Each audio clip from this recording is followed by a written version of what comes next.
Are you someone who struggles with sleep and also experiences a lot of stress during the day? If so, this video is for you.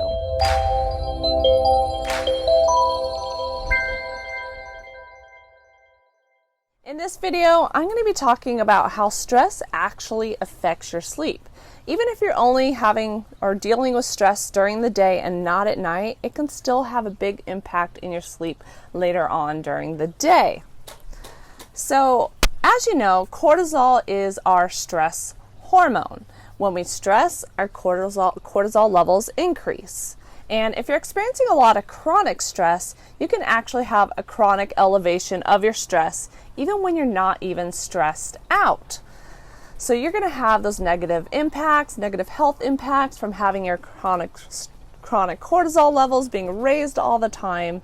And that can, of course, affect your sleep towards the end of the day. So first, cortisol affects your sleep drive. Sleep drive is basically how tired you are at night. If you're having high cortisol and experiencing stress, you're going to be amped up, more alert, more awake, and the opposite of relaxed.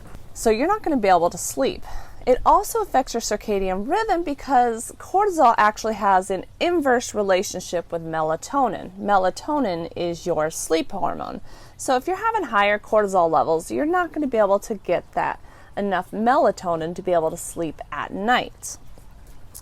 Now, another problem is when we're not getting enough sleep, that can actually raise your cortisol levels as well, even if you're not even stressed out.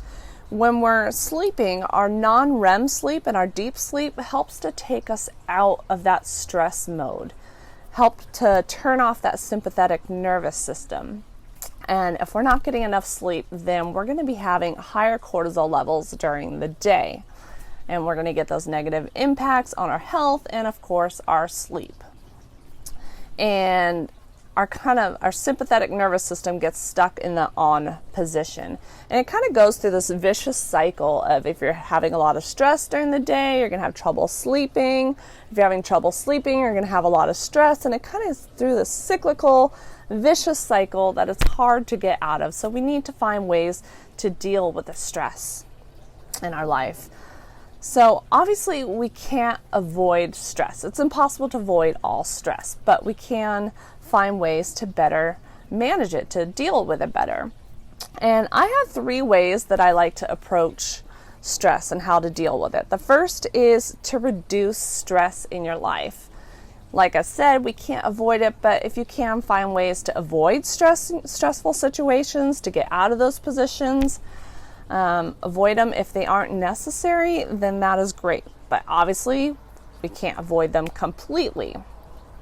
We can also accept that there are things that we can't control, and instead of becoming defensive and angry, we can find ways to express our feelings and look at it differently. The second way is through cognitive reframing, which a lot of people don't even know about, but it can be very impactful. It's very helpful with dealing with stress. And research shows that using cognitive reframing can reduce the negative health effects that stress can have on your body just by changing the way you look or view stress. So cognitive reframing is the way we view stress. Basically, what you're doing is you're finding the positive in situations and looking at things as a learning experience and challenging your thoughts and beliefs about a situation, if that makes any sense. So basically challenging your thoughts, looking for the positive, and using things as a learning experience instead of allowing yourself to get overly stressed about a situation. If you Google cognitive reframing, there are tons of articles, steps to how to apply it, and it's really effective. So the third approach is managing stress. Are you finding ways to deal with stress like going to a workout class, going for a walk, meditating, relaxing, listening to relaxing music? Just finding whatever works for you to help you relax. Maybe it's doing a hobby. I don't know. Everyone's individual. Sorry, there's a pop-up on my screen. Whatever works for you. That's it. If you guys found this helpful, you can download my free checklist if you haven't done it already. I have a checklist on how to optimize your bedroom and your environment to have better sleep, and it's absolutely free. And there's some great tips in there, and I will post a link below. And I want to hear from you guys, what's one thing that you're going to start to do to help manage your stress? That's it, guys. Have a good day.